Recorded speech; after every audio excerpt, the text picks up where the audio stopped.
Continuing the discussion of Sri Vishnu Sahasranama, name 801, Arka.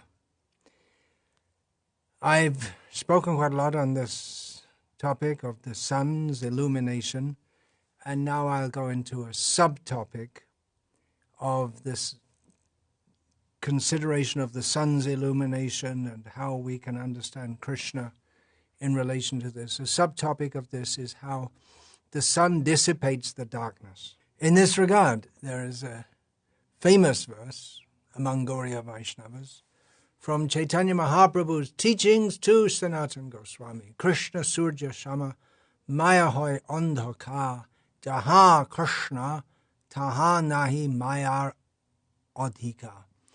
Srila Prabhupada's translation: Krishna is compared to sunshine and Maya is compared to darkness. Wherever there is sunshine, there cannot be darkness.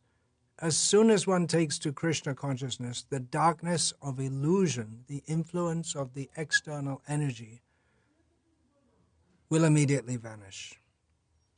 So the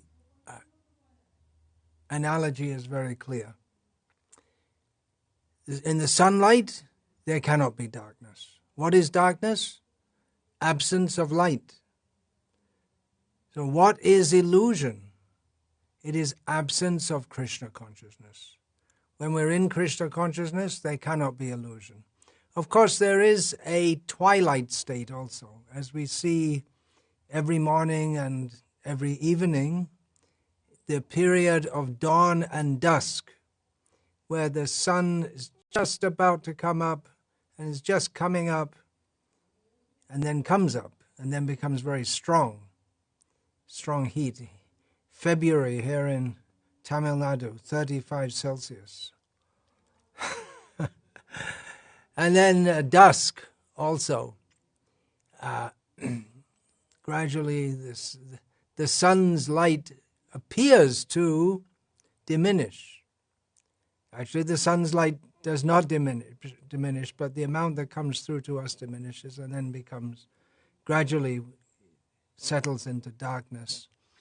So in the same way, when we take to Krishna consciousness, we start to see light for the first time ever, and that light gradually increases as we go on chanting, hearing and chanting about Krishna. And then it becomes very strong. So we should always remain in the sunshine and not allow the darkness to come back in our lives, because really it's dark. Really, people are suffering tremendously. You can just remember our life before taking to Krishna consciousness. And then so many others are suffering so much. Just in this regard, I bring to mind a video I saw of Mahotsaha Prabhu distributing books, and there was one lady who, black-skinned, in Atlanta, USA, who was wearing a T-shirt that said, "I'm black, but I don't crack."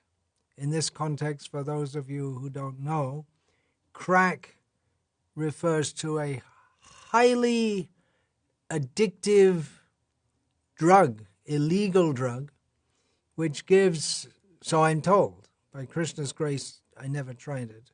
I don't think it was even in existence before I came to Krishna consciousness. But cocaine, from which it's derived, that was there. And by Krishna's mercy, I didn't take that either. So it gives you a real rush, a real high for a short time, so we're told. But then the people who become addicts of drugs, their life becomes very black, very dark, very, very, very deeply miserable, suffering intensely. And so many people, they're just living for sexual attraction. They're sex partners here, there, everywhere. There's no feeling between the people. Just raw sex, more brutal, more brutish than the animals, and they just go on like that, and on and on and on, and there's no love in their life. Yesterday I was reading how devotees, they experienced how Srila Prabhupada brought love in their life. Remember that most of these devotees were from a hippie background, and the hippies, all they talked about was love, love, love, love. All you need is love. An anecdote that was told to me by my one godbrother, Purna Chandra Maharaj, who's passed away. That as a householder in London, he was living close to the temple in an apartment. And just on the same floor, there was a young woman, single woman, and he used to see her bringing regularly different men to her apartment. And he said something to her one day that, "Oh, you have a lot of friends," something like that. So, little poking sarcastically. She said, "Yes." And he looked her right in the eyes and said, "Are you happy?" And she was jolted. And then she just burst into tears.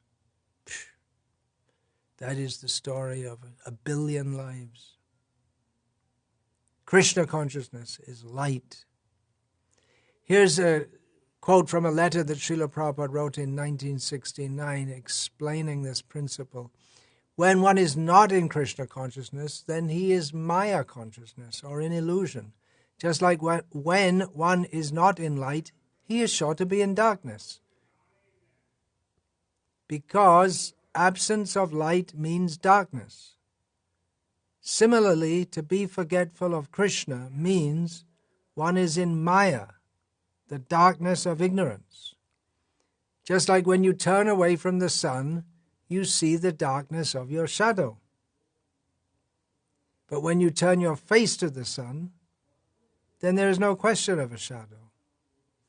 The whole principle of spiritual life is to turn our attention back to Krishna and thus immediately be freed from all entanglements of Maya. It's a typical statement of Srila Prabhupada, just capturing the essence succinctly, simply, clearly. The whole principle of spiritual life is to turn our attention back to Krishna and thus immediately be freed from all entanglements of Maya. And again, I want to underline that although we're talking in a manner which is philosophical, it's very real. It's not just some philosophical idea. People are really suffering. We are really suffering in this material world. It's not just some philosophical idea. It's a fact. Here's another well-known verse. This is from Bhagavatam about the influence of the sun in dissipating fog. The sun dissipates the darkness. In the cold season, not so much here in South India, quite prominent in North India and definitely in northern climes like Northern Europe. In the winter, even when the sun rises, you can't see much if there's a lot of fog. But as the sun goes up and becomes stronger, then the fog is dissipated. So the famous verse, some of you may have guessed it already. Kechit kevalaya bhaktya vasudeva parayanaha aghang dhunvanti kartsnyena niharam iva bhaskaraha. Only a rare person who has adopted complete unalloyed devotional service to Krishna can uproot the weeds of sinful actions with no possibility that they will revive. He can do this simply by discharging devotional service, just as the sun can immediately dissipate fog by its rays. So the example is that of becoming free from sin. And prior to the statement of this verse by Shukdev Goswami in the beginning of the 6th canto of Bhagavatam, there had been discussion of how the process of atonement, performing pious activities to try to cover up one's or amend for one's sinful activities. The process of atonement, according to the karma kanda, that does not stop sin, because the tendency to sin continues. And even the jnana kanda, by which one cultivates spiritual knowledge, but in this context, jnana kanda means cultivating spiritual knowledge of oneself being spiritual by nature, but not specifically cultivating love of Krishna.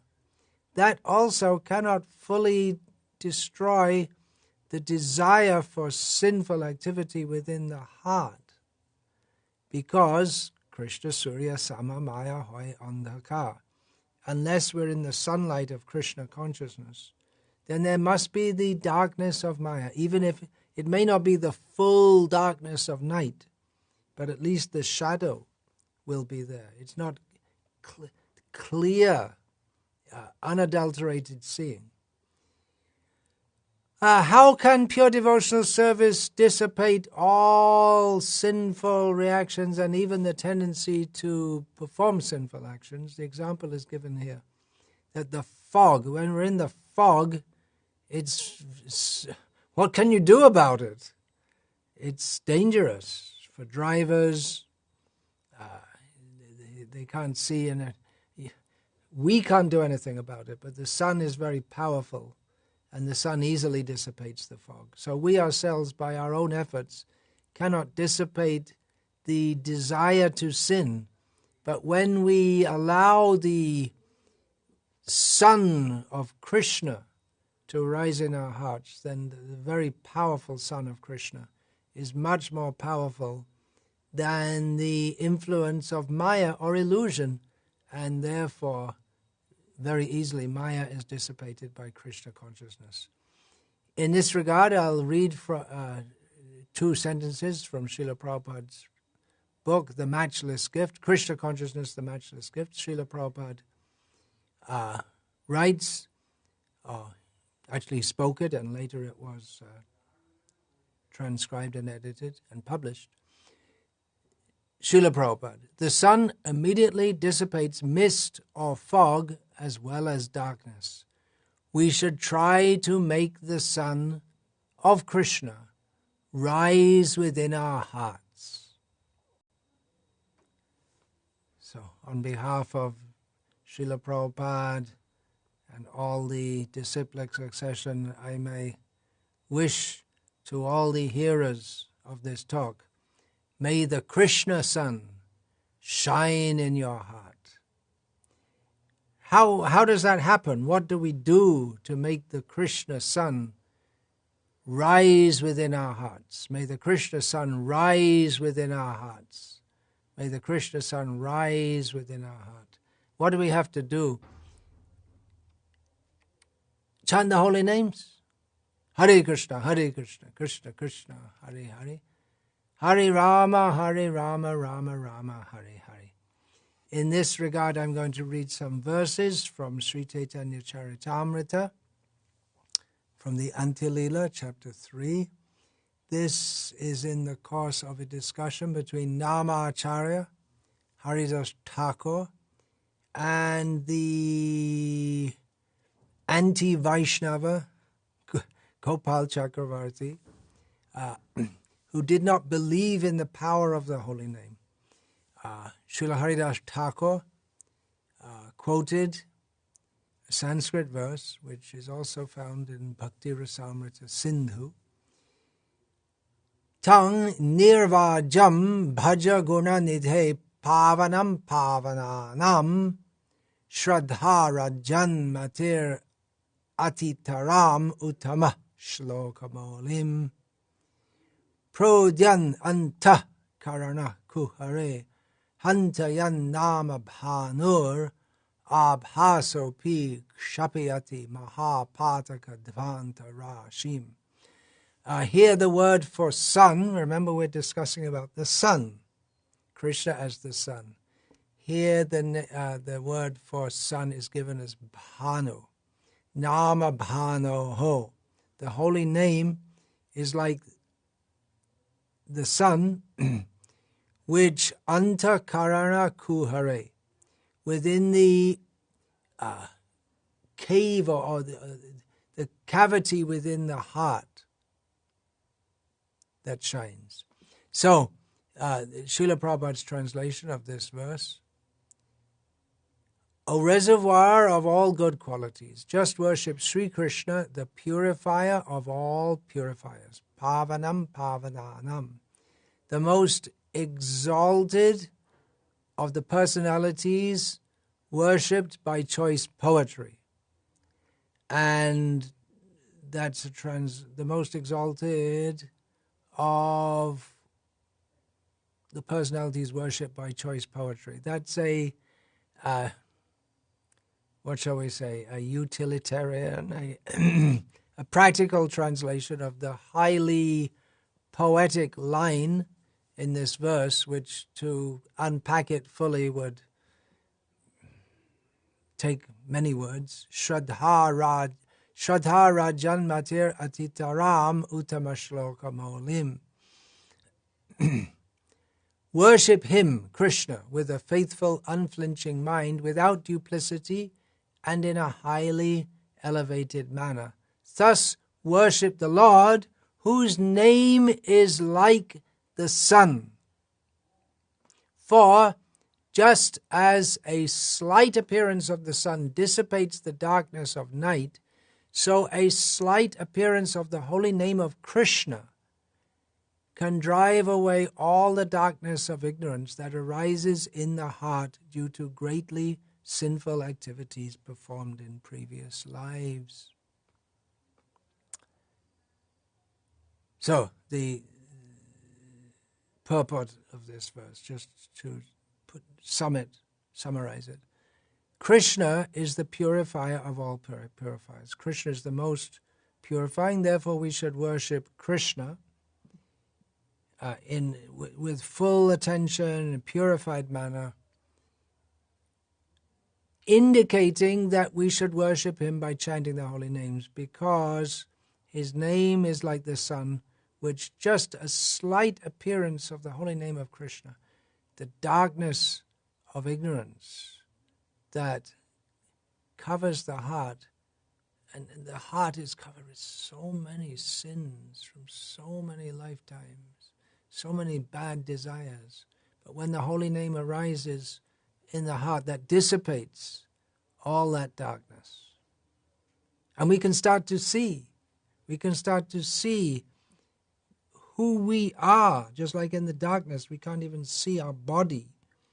But when the light of Krishna arises, we can understand, I'm not this body. And we start to see Krishna by hearing about him and chanting about him. Another verse from this section of Chaitanya Charitamrita. Angha sangharad akhilam sakrid udayad eva sakala lokasya tarne eva timira jaladhim jayati jagan mangalam harer nama.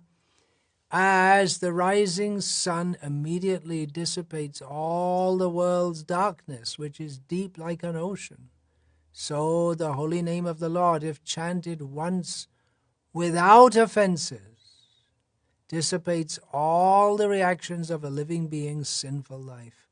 All glories to that holy name of the Lord, which is auspicious for the entire world.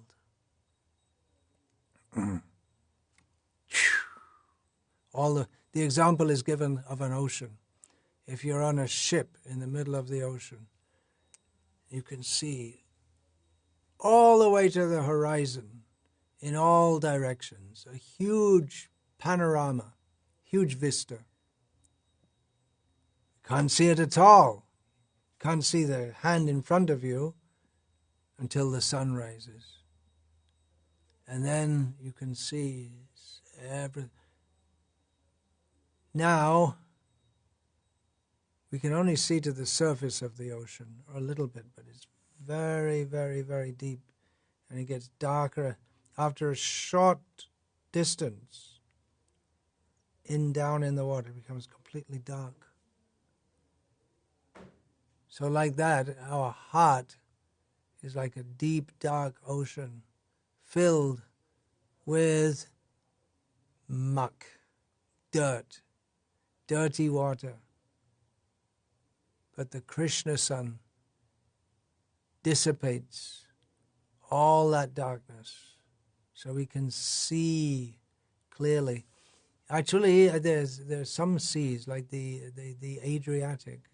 I'm not sure now. Sometimes it gets when it gets very hot, it becomes full of algae and seaweed. But it's you can see quite clearly, quite deeply into the sea. But our hearts are like dirty water, all dirt. Krishna cleans the dirt by the holy name. Haridas Thakur explained all this. I'll read the verses. This is in simple Bengali verse. Haridasa kohen, joiche surjer udoy na hoite arambhe, tome hoi koi, chaura preta rakshas adi bhoi hoi nash, udoy hoile dharma karma adi parakash, oiche namo doya rambhe papa adi koi, udoy koile Krishna pade hoi premodoy. Haridas Thakur said, as the sun begins to rise, even before it is visible, it dissipates the darkness of night. With the first glimpse of sunlight, fear of thieves, ghosts, and demons immediately disappears. And when the sun is actually visible, everything is manifest, and everyone begins performing his religious activities and regulative duties. Similarly, the first hint that a fenceless chanting of the Lord's holy name has awakened dissipates the reactions of sinful life immediately. And when one chants the holy name offenselessly, one awakens to service in ecstatic love at the lotus feet of Krishna. Fear. This material world is a world of fear. Bhayam dvitiya biniveshata set ishada petyasya viparyayo smritihi. Due to forgetting Krishna, instead of being safe at the Abhay Charan, the fearless lotus feet of Krishna, we declare our independence and we become weak. But we like to think we're strong, but then if we're in the darkness of night and we're afraid, we don't like to admit it, but we're afraid. When the sun rises, then, now I can get on with my activities. But as long as the sun is not there, then we're afraid of thieves, robbers, ghosts, rakshasas, all kinds of bad things. So in the same way, when the Krishna sun arises in our heart, the name of Krishna, then we find that all the fear has gone away. Udita tapana hoile asta, dingelo bale hobibe asta, tabe keno ebe olasha hoy na bhaja hridaya raja. Chaitanya Mahaprabhu early in the morning would preach to the people that the sun has arisen and now you're getting busy with your duties, but why are you lazy in the matter of worshipping Krishna? And specifically, of course, Chaitanya Mahaprabhu advised to worship Krishna in the form of chanting his holy name. Namashrai kari jatane tumi taka apana kanja. You do your work, but take shelter of the holy name of Krishna. From the nectar of devotion, Srila Prabhupada writes, if one simply chants the holy name of Krishna, this holy name will rise within one's heart like the powerful sun and will immediately dissipate all the darkness of ignorance. And note that Srila Prabhupada has put the emphasis on chanting the name offenselessly. The holy name will rise within one's heart like the powerful sun and will immediately dissipate all the darkness of ignorance. Light up your life with Krishna by chanting the holy names of Krishna. But remember, Shravanam, Kirtanam, Vishnu Sahasranama. The word Shravanam is mentioned first. Lighting up our life means with knowledge of Krishna. In this regard, yes, a very well-known verse from Bhagavatam, about the Bhagavatam being like the sun, and specifically in this verse, the word Arka is used. Krishne swadhamo pagate dharma jnana dibi saha kalao nashta drsham esha puranako dhanoditaha. This Bhagavat Purana is as brilliant as the sun, and it has arisen just after the departure of Lord Krishna to his own abode, accompanied by religion, knowledge, etc. Persons who have lost their vision due to the dense darkness of ignorance in the age of Kali shall get light from this Purana. Please read Srimad Bhagavatam. Get a set of Srimad Bhagavatam. And I'm looking here and seeing Rishikesh is going through the third canto of Bhagavatam. His book is there. Brilliant as the sun. How is the Bhagavad Purana as brilliant as the sun? If we take the book, we don't have to wear sunglasses. But brilliant as the sun means just as the sun brilliantly illuminates everything, Bhagavatam brilliantly illuminates. Otherwise, we don't know what's going on. There are so many philosophers with so many different ideas, and they're very hard to understand. And sometimes you read about these Western philosophers, and I was just reading about Martin Heidegger, one of the most influential philosophers of the 20th century. The only problem with him was that no one could really understand what he was saying, and therefore you have different interpreters of the philosophers. The philosophers are supposed to be saying things to give an understanding of what's going on, but then they need people to, and different people interpret it in different ways. So it doesn't help at all. Another of the great philosophers of the 20th century, the Wittgenstein, again, although he talks about language games, what's he saying? What does he mean? It's very hard for anyone to understand. So they're supposed to be giving clarity, but they're so hard to understand. You can't understand them at all. And then so many. Bertrand Russell, he wanted to show everything can be understood very logically. So he made his huge logical, he was a mathematician, along with another British philosopher, Alfred North Whitehead. He made a huge Tractus Philosophica, it was Latin name, but written in English, using mathematical theory to try to prove whatever he wanted to prove. He spent hundreds of pages proving that 1 + 1 = 2. That was a great contribution to the world of philosophy. But yeah, these philosophers just make you more confused. I personally had this experience in my youth, reading different things and just getting so frustrated because they all say different things and they all sound like they think they know what they're talking about. But when you read them all, you get more confused.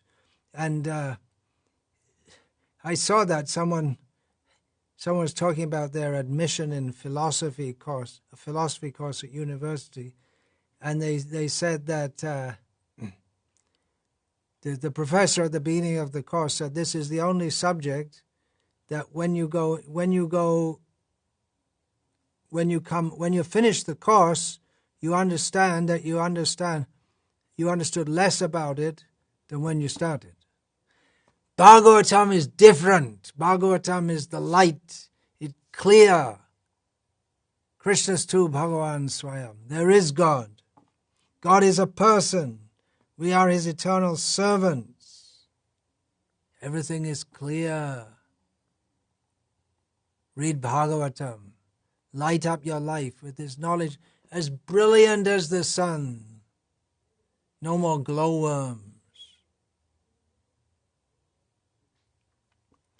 I'll just go one more example of how when we see the sun, we can think in terms of Krishna and Krishna conscious philosophy. This is a completely different one to those I've been discussing so far. This is also from Chaitanya Charitamrita. The difference between calm, material desire or material lust, and prem, pure love for Krishna.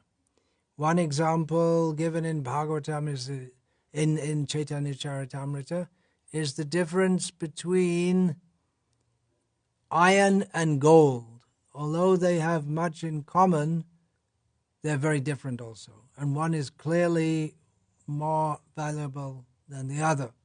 Here's another example. Ataiv kama preme bahut antar, kama andha tama prem nirmal bhaskara. Therefore, lust and love are quite different. Lust is like dense darkness. The words used are here are andha tama, blind darkness. Tama, of course, also means the darkness of ignorance. But prem is a spotless, bright sun. So there's one more example. I don't know if we even have the capacity in our little Kali Yuga brains to remember all these things when we see the sun. Maybe we'll remember some of them. Remember Krishna. See the sun. Remember Krishna. Hare Krishna, Hare Krishna, Krishna Krishna, Hare Hare, Hare Rama, Rama Rama, Hare Hare. Vancha kalpatarubhyascha kripa sindhubhya evacha patitanam pavanebhyo vaishnavebhyo namo namaha. Dante nitaya chunakang padayo nipatya kritvacha kakushatameta taham bravimi. Hey sadhava sakala eva vihaya durat gauranga chandra charane kurutanu ragaha. Parivadatu jano yata tata va nanumokarona vayang vicharayamaha. Hari rasa madira madati mata bhuvi vilutama nartama nirvishama. Hare Krishna, Krishna Krishna, Hare Hare. Hare Rama, Rama Rama.